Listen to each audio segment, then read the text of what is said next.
YouTube channel study maths 91। तो कैसे हैं आप सभी लोग, उम्मीद है अच्छे होंगे। तो आज मैं लेकर आई हूँ आप लोगों के लिए जो आपका पेपर हुआ है, ठीक है, 30 की फर्स्ट शिफ्ट। तो बहुत जो सेकंड शिफ्ट वाले हैं वो ज़रूर देख के जाएं, बहुत ही इंपॉर्टेंट पेपर है। और जो मैराथन कराई थी उन्हीं में से बहुत सारे क्वेश्चन पूछे गए हैं, तो एक बार ज़रूर देख लेना, ठीक है। तो चलिए स्टार्ट करते हैं क्लास को। पहला क्वेश्चन है, बैलगाड़ी में समास है। देखिए बैलगाड़ी में कौन सा समास है बताइए। बैलगाड़ी, तो बैलगाड़ी में कौन सा समास है? तो बैलगाड़ी में कौन सा समास है भाई? बैल के लिए गाड़ी, तो कौन सा समास है? तत्पुरुष समास। कौन सा समास है? तत्पुरुष समास, ठीक है। तो ऑप्शन बी आ जाएगा 76 का। चलिए आगे देखते हैं। नेक्स्ट क्वेश्चन है, 1992 में व्यास पुरस्कार के विजेता कौन थे? तो कौन थे बताइए।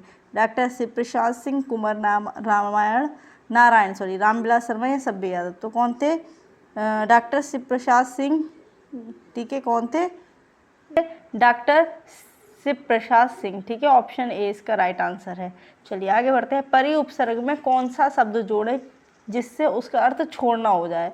देखिए परि उपसर्ग में कौन सा, देखिए परिजन जोड़ेंगे तो वो तो एक परिवार हो गया, परिताप अलग होता है, परितोष तो परिहार, परिहार, ठीक है। हार जोड़ने पर इसका अर्थ छोड़ना हो जाएगा, तो ऑप्शन ए बिल्कुल ठीक है। कौटिल्य का विलोम क्या होगा? ये मैंने कराया है, मैंने अपनी मैराथन में क्वेश्चन कराया है। कौटिल्य का विलोम क्या होगा? तो आर्जव, ठीक है। क्या होगा?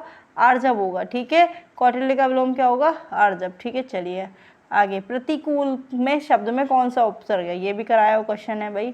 कौन सा उपसर्ग है प्रतिकूल में? तो प्रति प्लस कूल, प्रतिकूल। ऑप्शन बी बिल्कुल राइट आंसर है। चलिए आगे देखिए, तिलक किस प्रकार का शब्द है बताइए। तिलक कैसा शब्द है? तद्भव है, संकर है, तत्सम है, ठीक है। तिलक का टीका होता है तो ये तत्सम हो जाएगा। कैसा हो जाएगा? तत्सम, ठीक है। स्वच्छ शब्द का पर्यायवाची शब्द बताइए। स्वच्छ, तो स्वच्छ का पर्यायवाची क्या होगा? नीरज, निर्मल, पंकिल या नीरज, तो क्या होगा? निर्मल। स्वच्छ का पर्यायवाची क्या होगा? निर्मल, ठीक है। चलिए, बर्वे छंद है। बर्वे कैसा छंद है? अर्ध सम्मात्रिक, अर्ध विषम मात्रिक, सम्मात्रिक या विषम मात्रिक। तो कैसा है? अर्ध सम्मात्रिक छंद रहता है, ठीक है। अर्ध सम्मात्रिक छंद है बर्वे, ठीक है। ऑप्शन ए बिल्कुल राइट आंसर है। चलिए आगे, कौन सा शब्द क्रिया विशेषण है? इसमें कौन सा शब्द है जो क्रिया विशेषण है? तो बताइए कौन सा है। तो क्रिया विशेषण कौन सा है? तेज। जो क्रिया की भी विशेषता बताए उसे कहते हैं तेज, यानी कि जैसे दौड़ना, तेज दौड़ना, ठीक है। तो ऑप्शन सी बिल्कुल राइट आंसर है। मुख दर्शन में कौन सा समास है भाई? मुख दर्शन, तो मुख के दर्शन, इसमें देखो द्वंद नहीं होगा। आप सोच रहे हैं योजक चिन्ह आ गया तो द्वंद हो जाएगा, नहीं, ये नहीं होगा, क्योंकि इसमें और नहीं, योजक चिन्ह जब आते हैं तो और भी होता है। इसका मुख के दर्शन तो तत्पुरुष समास होगा। इसमें कौन सा समास होगा? तत्पुरुष समास। अब है नेक्स्ट क्वेश्चन, 8 कनौजी या 9 चूल्हे, लोकोक्ति का अर्थ क्या होगा? तो 8 कनौजी या 9 चूल्हे का मतलब अलगाव की स्थिति, यानी कि अलग होना, ठीक है। ऋषि ध्वनि किस स्वर के अंतर्गत आती है? तो देखिए इसका आपका घोषवर्ण भी हो, तो इसका आंसर क्या हो जाएगा? घोषवर्ण, ठीक है। कैसा हो जाएगा? घोषवर्ण। ऑप्शन सी बिल्कुल राइट आंसर है, ठीक है, घोषवर्ण, ठीक है। चलिए आगे बढ़ते हैं नेक्स्ट क्वेश्चन की ओर। क्वेश्चन है आपका, निम्नलिखित में से 4 विकल्पों में से क्रिया का सही रूप वाला विकल्प चुनिए। शायद कल मीरा दिल्ली जाएगी या जा चुकी है, या फिर जाती है या जाए। देखिए संभाव्य भविष्यकाल बताना है, संभाव्य बताना है। देखिए अगर जाएगी लगा देंगे तो निश्चित हो जाएगा ना, लेकिन क्या लगा देंगे? शायद कल मीरा स्कूल जाए, तो संभाव्य भविष्यकाल। ऑप्शन डी इसका आंसर होगा सही, ठीक है। ये क्वेश्चन देखिए, गाड़ी और गाड़ी, ये मैंने कराया, बताइए क्या होगा? तो यान और गहरी, बिल्कुल सी आंसर इसका बिल्कुल राइट आंसर हो जाएगा, ठीक है। नेक्स्ट है, भ्रमर शब्द के पर्यायवाची शब्द बताइए। तो भ्रमर का क्या हो जाएगा बताइए? तो भ्रमर का हो जाएगा मधुकर। भ्रमर का क्या हो जाएगा? मधुकर, ठीक है। चलिए, त्यागपत्र किसकी रचना है? तो त्यागपत्र किसकी रचना है? तो ये जैनेन्द्र कुमार की है। किसकी है? जैनेन्द्र कुमार की। ऑप्शन ए बिल्कुल राइट आंसर है, ठीक है। चलिए आगे देखते हैं, पैराग्राफ है आपका। चलिए पैराग्राफ अभी कराते हैं, पहले आगे। नेक्स्ट क्वेश्चन है, निम्नलिखित में कौन सा अव्यय का भेद नहीं है? तो कौन सा नहीं है बताइए। देखिए संबंध बोधक भी होता है, क्रिया विशेषण होता है, विस्मादी बोधक होता है और समुच्चय बोधक होता है। परिमाण बोधक नहीं होता। कौन सा नहीं होता? परिमाण बोधक। ऑप्शन डी इसका आंसर है। नेक्स्ट है, क्रम की दृष्टि से वाक्य अशुद्ध बताना है। तो राहुल क्या लिख रहा है, ये भी सही है। राहुल क्या सोच रहा है, ये भी सही है। राहुल क्या जा रहा है, ये गलत है। राहुल क्या कर रहा है, ये सही है। तो अशुद्ध बताना है, तो राहुल क्या जा रहा है। ऑप्शन बी इसका राइट आंसर है 99 का 100। कौन सा शब्द पत्र शब्द का अनेकार्थी, क्या पूछा, पत्र शब्द का अनेकार्थी नहीं है, तो कौन सा नहीं है, पुष्प नहीं है, पत्ता भी है, कागज भी है, चिट्ठी भी है, ठीक है। चलिए ऑप्शन बी इसका राइट आंसर। निम्न से कौन सा अर्थ अलंकार है, अब देखिए अर्थ अलंकार और शब्द अलंकार, तो देखिए अर्थ अलंकार पूछा है तो कौन सा है भाई, रूपक है अर्थ अलंकार, कौन सा, रूपक अर्थ अलंकार है, बाकी सब शब्द अलंकार है, ठीक है। चलिए घोषवर्ण बताना है, घोषवर्ण कौन सा होगा बताइए, तो घोषवर्ण कौन से होते हैं, ठीक है, तीसरा चौथा पांचवा घोष होते हैं, तो इसमें हो जाएगा माँ, जो कि पांचवा वर्ण है, ठीक है। चलिए छत से ईंट गिरी, इसमें कौन सा कारक है, छत से ईंट गिरी, तो सही बात है अपादान कारक होगा, क्योंकि कोई चीज़ अलग हो रही है। मुख्य क्रिया के अर्थ को स्पष्ट करने वाली क्रिया होती है, देखिए जो मुख्य क्रिया के अर्थ को स्पष्ट करती है उसे हम सहायक क्रिया कहते हैं। कौन सी क्रिया कहते हैं, सहायक क्रिया। ऑप्शन सही है एकदम 104। जो लोग पेपर दे आए हैं वो देख लें, अपना चेक कर ले, बाकी जिनका पेपर है वो एक बार देख लें। एक मुलाकात कहानी की कथाकार कौन है, तो कौन है, ऊषाराज, कौन है, ऊषाराज है, ठीक है। चलिए अपवाद को छोड़कर वर्णमाला के अक्षरों के नाम किस लिंग में होते हैं, जो अपवाद होते हैं वर्णमाला के अक्षरों के नाम क्या होते हैं, स्त्रीलिंग होते हैं, उभयलिंग होते हैं, पुल्लिंग होते हैं, नपुंसकलिंग, तो क्या होते हैं भाई, पुल्लिंग होते हैं, ठीक है, पुल्लिंग होते हैं, ऑप्शन सी इसका आंसर है। चलिए अनेक शब्दों के लिए एक शब्द जिसे टाला ना जा सके, भाई जिसे टाला ना जा सके उसे अनिवार्य कहते हैं, जिसे टाला ना जा सके उसे अनिवार्य कहते हैं, ऑप्शन डी।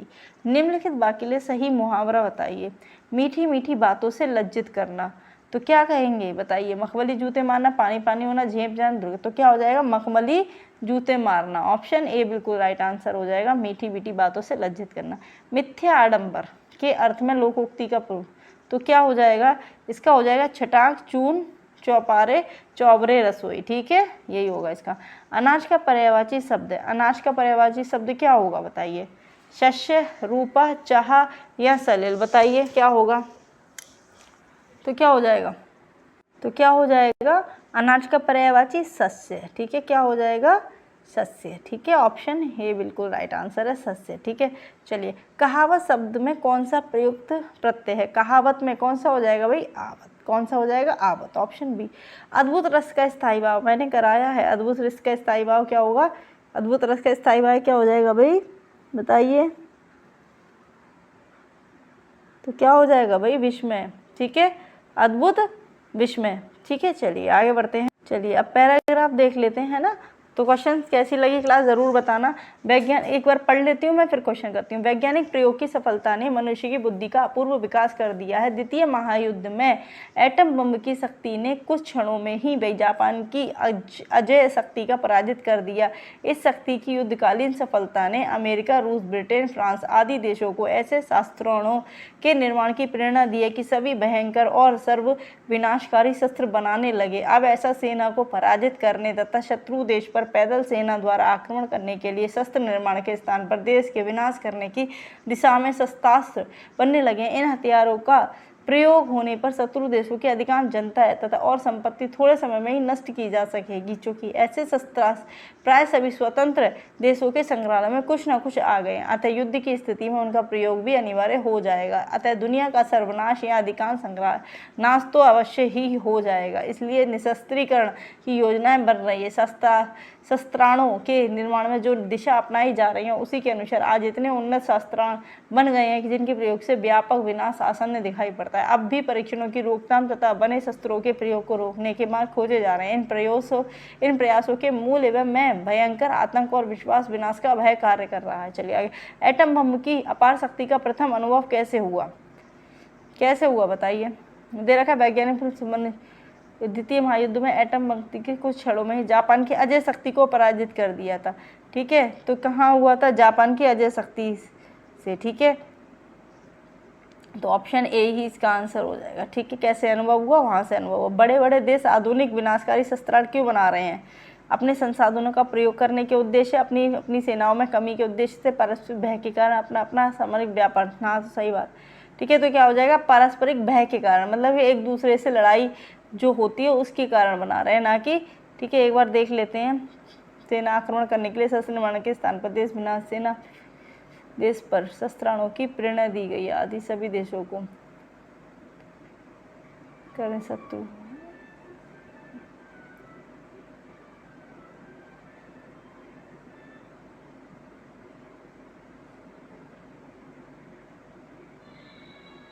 ये कह रखा है बड़े बड़े देश आधुनिक विनाशकारी शस्त्रास्त्र क्यों बना रहे हैं? क्योंकि द्वितीय एटम कुछ क्षणों में ही अजय की पराजित कर इस शक्ति से युद्धकालीन सफलता ने अमेरिका, रूस, ब्रिटेन, फ्रांस आदि सभी देशों को शस्त्रास्त्रों के निर्माण की प्रेरणा दी है। मतलब कहाँ से प्रेरणा दी है भाई? प्रेरणा यहाँ प्रेरणा देने की बात नहीं की गई है, ठीक है ना। उद्देश्य थे,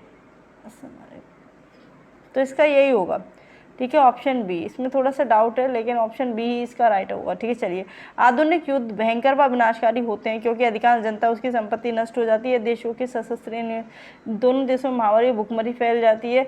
दोनों देशों अधिकांश जनता और उनकी संपत्ति नष्ट हो जाती है, ठीक है। जाहिर सी बात है, जनता भी तो नष्ट होती है दोनों देशों में। भुखमरी का तो मतलब नहीं, ऑप्शन ए इसका राइट आंसर हो जाएगा, ठीक है। इस गद्यांश का मूल कथन क्या होगा? निशस्त्रीकरण और विश्व में शस्त्रों की होड़, आतंक और सर्वनाश का भय, द्वितीय विश्व युद्ध की विभीषिका। तो क्या हो जाएगा बताइए, एक सेकेंड। तो क्या होगा इसका आंसर?